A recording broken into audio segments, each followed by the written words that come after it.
자, 저희 이제 두 번째 나머지 정리와 인수분해에서 첫 번째 소단은 항등식 시작하겠습니다. 자, 생각 열기를 한번 볼게요.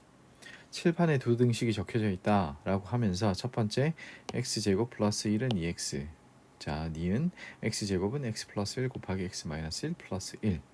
자, 1번의 질문은 이겁니다. 기억을 성립하게 하는 실수 x값을 구해보자 라고 했어요.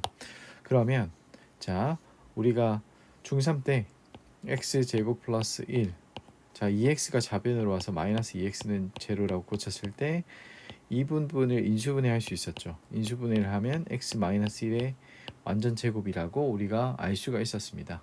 자, 이거에 대한 구체적인 설명은 인수분해를 하면서 다시 한번 얘기를 할게요.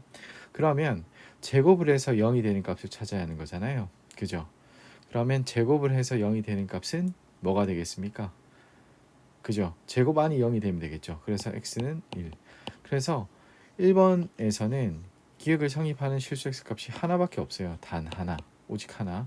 자, 니은을 보시면 니은 좌변은 x제곱이고요. 우변은 합차 공식이죠. 이거 곱셈 공식 배웠죠. 그러면 x제곱 마이너스 1. 그 다음 뒤에 플러스 1이 그대로 붙어 있어요. 그러면 제로. 그럼 x제곱은 x제곱이네요. 그럼 얘는 x 대신에 1을 넣거나 x 대신에 2를 넣거나 x 대신에 3을 넣거나 어떤 수를 넣더라도 좌변과 우변이 일단 형태가 같잖아요. 그러면 같을 수밖에 없겠죠. 그죠? 그러면 우리가 이걸 단순하게 정리를 한번 해보면 어떤 얘기를 할 수 있냐면, 자, 위에 생각 열기에서 얘는 보시면 어떤 값을 대입해도 항상 성립했죠.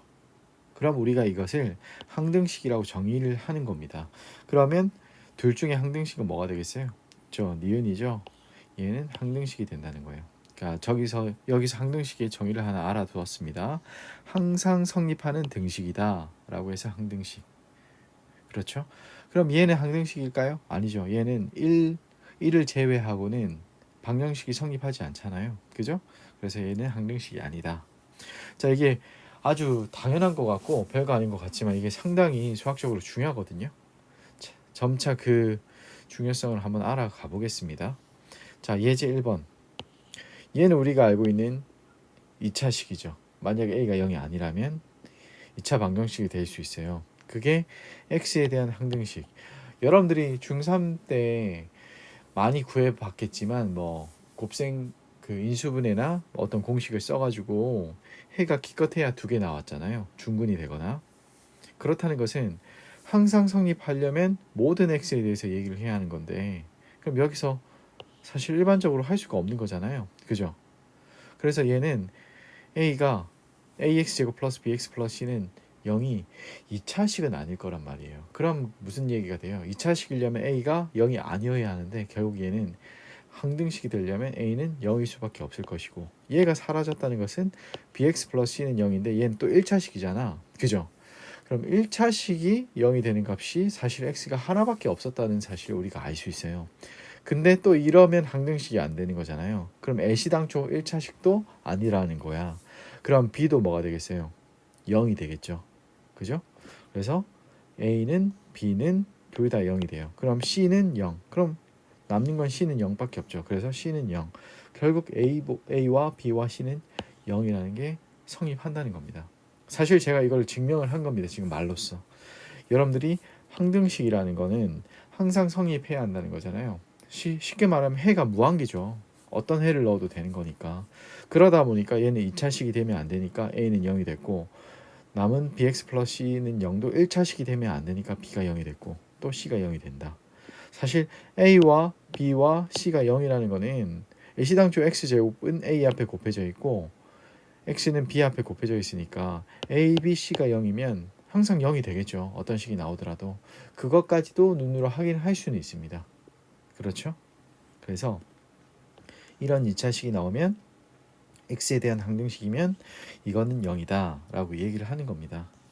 그러면 문제 1번 같은 경우도 얘가 항등식이다 하면 좌변과 우변이 사실 같아져 버리면 항등식이 되겠죠. 그래서 a는 a-, b는 b-, c는 c- 라고 얘기를 하셔도 되고요. 우리 예제 1번과 비슷하게 하면 돼요. 어떻게 하냐면 얘를 2차식 형태로 바꿔주는 거예요.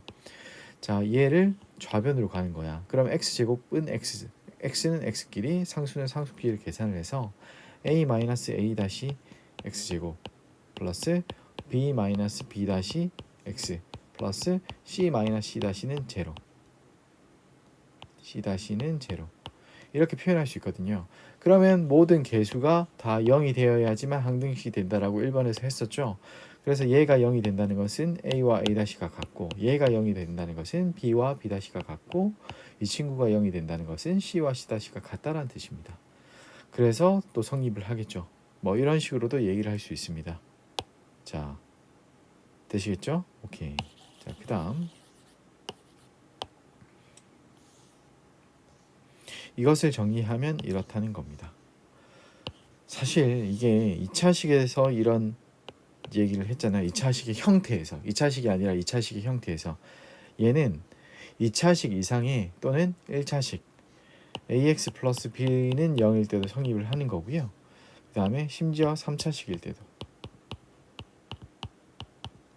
cx 플러스 d는 0 이럴 때에도 성립을 하는 겁니다. 자, 되겠죠? 사실 일반적인 다항식일 때는 모든 개수들이 0일 때가 항등식이 된다는 게 성립할 수 있습니다. 됐죠? 자, 여기까지 설명이 됐고요. 자, 밑에 있는 얘기를 한번 해볼게요. 항등식의 성질을 이용해서 주어진 등식에서 정해져 있지 않는 개수를 정하는 방법을 미정개수법이라고 하는데요. 미정개수법의 뜻은 개수가 아직 정해져 있지 않다라는 뜻이야. 그러면 우리가 항등식의 성질을 이용해서 정해져 있지 않는 개수를 구하는 것을 미정개수법이라고 합니다. 용어 정도는 알아두시고요. 항등식을 이용한다라고 생각을 해주시면 돼요. 자, 예제 2번 같은 경우도 우리가 따라 할 수 있겠죠. 좌변과 우변을 비교를 하셔도 되고요. 우변을 다 좌변으로 넘겨서 개수가 0이 된다라고 얘기를 하셔도 돼요. 비교하는 게 좀 더 편할 수도 있고요. 뭐 하기 나름입니다. 자, 얘는 일단은 비교를 하는 게 불편해요. 왜? 여기는 x제곱인데 여기는 x-1의 전체 제곱이에요. 그래서 얘는 풀어준 다음에 비교를 하면 더 좋겠죠. 그렇죠? 그래서 자, 얘는 같이 한번 풀어보겠습니다. 자, 좌변을 한번 풀어볼게요. ax-1의 제곱이라는 거는 a와 자 x-1 전체 제곱이라는 거는 x제곱 마이너스 2x 플러스 1 이렇게 쓸 수 있잖아요. 그죠? 플러스 b x-1 플러스 c니까 자, 좌변을 다시 한번 정리를 하겠습니다. ax 제곱이고요. 그 다음 마이너스 2ax인데 여기 플러스 bx랑 같이 합쳐져서 플러스 b 마이너스 2ax라고 쓸게요. 간단하게. 그 다음에 상수는 플러스 1 곱하기 a 그 다음에 b 곱하기 마이너스 1 그 다음 c 자 이렇게 남았으니까 나머지 상수를 잘 정리를 하면요 a 마이너스 b 플러스 c가 돼요. 얘는 우변에 있는 x제곱 플러스 4x 마이너스 3이랑 같잖아요. x제곱 플러스 4x 마이너스 3 자 그러면 됐습니다. 우변과 좌변을 비교를 하면 되는 거니까 x제곱 앞에 있는 개수 a랑 자 x제곱 앞에 있는 개수 얘는 1이 생략돼 있죠. 1이랑 같은 거죠. 그래서 a는 1이 되는 거예요. 그죠? 그러면 b-2a랑 4가 같은 건데 지금 a가 1인 거잖아. 그러면 여기에 1을 대입을 해주면 b-2 곱하기 1이니까 b-2죠. k가 얼마가 돼요? 4가 되죠. 그렇죠. 그럼 이 결론을 통해서 b는 얼마가 돼요? 6이라는 걸 찾았고요. 자 그러면 마지막 이 a-b 플러스 c와 마이너스 3이 같은 건데 a는 1, b는 6이야. 그러면 1 빼기 6 더하기 c인 거잖아. 그럼 1 빼기 6 더하기 c라는 거는 얼마야? 마이너스 5 플러스 c인 거잖아. 그죠? 얘가 얼마랑 같습니까? 마이너스 3이랑 같은 거니까 c가 얼마가 되면 돼요? 2가 되면 되겠죠. 그래서 a는 1, b는 6, c는 2 이런 식으로 구할 수 있습니다. 됐죠? 그래서 어떤 문자에 상관없이 뭐 이런 얘기들이 나오잖아요. 그러면 결국에는 항등식의 정의랑 비슷하기 때문에 항등식을 이용하면 편할 수 있겠다라는 생각을 하는 거예요. 그죠? 어떤 특정 문자와 상관없이 또는 관계없이 이런 문구가 나오면요.